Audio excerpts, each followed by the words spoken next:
بسم اللہ الرحمن الرحیم الحمدللہ رب العالمین والعاقبۃ للمتقین والصلاۃ والسلام علی رسولہ محمد علیہ و صحابہ وآل بیتہ۔ میں اپنی طرف سے اور تمام مسلمانوں کی طرف سے نبی علیہ السلام پہ رب السلام پیش کرتا ہوں۔ اللہ اپنی بارگاہ میں قبول فرمائے، آمین۔ دوستو، اسلام کیا چیز ہے؟ یہ بہت ہی شارٹ لفظوں میں بہت کم ٹائم لوں گا۔ اسلام کیا چیز ہے؟ پہلے تو مجھے یہ بات بڑے افسوس سے کہنی پڑتی ہے کہ جس جگہ پر اسلام کا ذکر ہو رہا ہوتا ہے وہاں پر لوگ رکتے نہیں، جہاں پر اسلام کا کوئی ذکر چل رہا ہوتا ہے وہاں پہ لوگ اس کو سنتے نہیں۔ یہ کتنی افسوس کی بات ہے۔ ایک جماعت جو ہے طائف سے نبی علیہ السلام کی خدمت میں حاضر ہوتی ہے۔ جب چند لوگ اکٹھے آتے ہیں اس کو ایک جماعت ہی کہا جاتا ہے، اس کو وقت کہا جاتا ہے۔ تو چند لوگ اکٹھے ہو کر جب آتے ہیں تو خدمت میں عرض کرتے ہیں کہ یا رسول اللہ صلی اللہ علیہ وآلہ وسلم، آپ نے ہمارے پاس کوئی تبلیغ کے لیے کوئی دعوت دینے والا نہیں بھیجا، لیکن ہم سن کر مسلمان ہو گئے ہیں، لیکن ہم ایک درخواست لے کر آئے ہیں۔ نبی علیہ السلام نے کہا کہ کیا درخواست لے کر آئے ہو، بتاؤ۔ عرض کیا کہ یا رسول اللہ، ہم ایمان تو لے آئے، مسلمان تو ہو گئے، لیکن نماز کے لیے ہمیں زیادہ مجبور نہ کیا جائے۔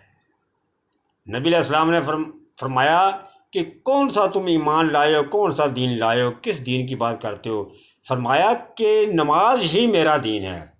فرمایا کفر میں اور کافر میں اور اسلام میں فرق ہی نماز کا ہے۔ دوستو، بڑی قابل غور بات ہے۔ فرمایا اسلام اور اسلام میں اور کفر اور مسلمان میں فرق ہی نماز کا ہے، میرا دین ہی نماز ہے، تم کس دین کی بات کرتے ہو؟ الصلاۃ امادۃ الدین، یہ دین ہی جو ہے، نماز ہی یہ دین ہے۔ دوستو، قرآن مقدس میں 750 مرتبہ ذکر آیا نماز کا۔ پھر آپ کو دعوت کون دے رہا ہے؟ بڑی قابل غور بات ہے، بڑے غور سے بات کو سمجھیں۔ کسی کے پاس آپ ملازمت کر رہے ہوتے ہیں، دفتر میں اگر آپ کا کوئی باس ہوتا ہے، آپ کو آواز دیتا ہے تو آپ بھاگے جاتے ہیں۔ کسی چودھری کے پاس کام کر رہے ہوتے ہیں تو آواز دیتا ہے، جی چودھری صاحب میں آیا، بھاگے جاتے ہو۔ لیکن یہ دیکھو، وہ پوری کائنات کا مالک جو ہے وہ آپ کی بھلائی کے لیے آپ کو کہہ رہا ہے حی علی الصلاۃ، نماز کی طرف آؤ، حی علی الفلاح، فلاح لے جاؤ، لیکن آپ کے کانوں میں جون تک نہیں رینگتی۔ کیوں یار؟ کیوں؟ کون سے دین کی بات کرتے ہو؟ یہ نماز ہی دین ہے۔ دوستو، اگر کوئی آدمی نماز پڑھتا ہے، نماز پڑھنے کے بعد بھی اگر وہ برائیاں کرتا ہے، وہ یقیناً جان لے کہ اس کی نماز ہی قبول نہیں ہے۔ پھر اللہ تبارک و تعالیٰ جب کسی انسان سے ناراض ہوتا ہے، وہ کبھی کسی کا رزق نہیں چھینتا، کبھی کسی کی گاڑیاں بنگلے نہیں چھینتا۔ اللہ تعالیٰ اس انسان سے پھر سجدے کی توفیق کی وسیلہ لیتا ہے۔ بس دین وہی ہے۔ نبی علیہ السلام نے فرمایا کہ جب دین مکمل ہوا، فرمایا کہ ہمارا دین مکمل ہو گیا ہے۔ پھر اس کے بعد میں شارٹ لفظوں میں بات کر رہا ہوں۔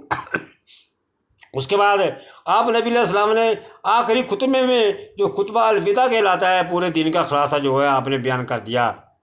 پھر آپ نے ارشاد فرمایا کہ میرے بعد میرے صحابہ کی پیروی کرنا، کہ جو چیز نبی علیہ السلام سے ثابت ہے یا صحابہ سے ثابت ہے کہ وہی دین ہے، اگر کسی اور سے ثابت ہے وہ دین کا حصہ نہیں ہو سکتا، ہرگز نہیں ہو سکتا۔ وہ آپ کی اپنے گھر کی رسم و رواج ہو سکتی ہیں۔ نبی علیہ السلام نے یہ کہیں نہیں کہا کہ فلاں بابا جو ہے وہ 40 سال ایک ٹانگ پہ کھڑا ہو کے جنگل میں جا کے عبادت کرے گا، تم جو کہو گے تو وہ کر لینا۔ نہ، نبی علیہ السلام نے کہا کہ میرے بعد میرے صحابہ کی پیروی کرنا، کہ جو صحابہ نے کہا کہ وہ پتھر پہ لیگ ہے۔ جیسے ایک میں مثال دے دیتا ہوں، نبی علیہ السلام کے دور میں صبح کی اذان کے اندر الصلاۃ خیر من النوم کے لفظ نہیں تھے۔ یہ حضرت عمر رضی اللہ تعالیٰ کے دور میں جب آئے، جب یہ ڈالے گئے تو پورے مسلمان مانتے ہیں۔ کیوں؟ کہ آپ نبی علیہ السلام نے کہا کہ میرے بعد میرے صحابہ کی پیروی کرنا۔ یہ وہ صحابی تھے کہ جو خالی سوچتے تھے، جو مشورہ دیتے تھے نبی علیہ السلام کو، کسی چیز کا مشورہ دیتے تھے تو اللہ تبارک و تعالیٰ وہ قرآن بنا کر پیش کر دیتا تھا۔ تو تو دوستو یہ جو نماز ہے یہ نماز مذاق نہیں ہے، اس نماز کو سمجھو، نماز ادا کرو، اپنے بچوں کو بھی نماز کے لیے کہو، آپ بھی نماز پڑھو۔ میں نے اکثر دیکھا کافی جگہ دکانوں کے اوپر کوئی بڑا آدمی بیٹھا ہوا ہے، اپنے لڑکے کو بلاتا ہے، بیٹا ادھر آؤ دکان پر بیٹھو، میں نماز پڑھوں۔ کیوں وہ دکان پر بیٹھے؟ اس کے اوپر بھی فرض ہے، اس کو بھی ساتھ لے کر جاؤ کہ آؤ بیٹا نماز پڑھیں۔ اللہ تبارک و تعالیٰ ہمیں دین کو سمجھنے کی توفیق عطا فرمائے، اور پھر نبی علیہ السلام کی سنت کے اوپر چلنے کی اللہ تعالیٰ ہمیں توفیق عطا فرمائے۔ اللہ تعالیٰ جو ہے جو حق اور سچ کا دین ہے ہمیں صرف وہ سمجھنے کی اللہ تبارک و تعالیٰ ہمیں توفیق عطا فرمائے۔ جو ہم نے دین کے اندر اپنی طرف سے باتیں بنا لی ہیں، یہ فلاں بابے نے ایسا کیا تھا، فلاں پیر نے ایسا کیا تھا، ہم اس کو ہرگز نہیں دین مانتے۔ اللہ کے بزرگوں کو ہم مانتے ہیں، لیکن دین ہم اسی کو مانیں گے جو نبی علیہ السلام سے ثابت ہے، جو صحابہ سے ثابت ہے۔ اگر کسی بابے سے کسی سے ثابت ہے وہ دین ہرگز نہیں ہو سکتا، وہ تمہارے گھر کی اپنی حرکتیں ہو سکتی ہیں، کرتے رہو۔ وما توفیقی الا باللہ۔ السلام علیکم ورحمۃ اللہ وبرکاتہ۔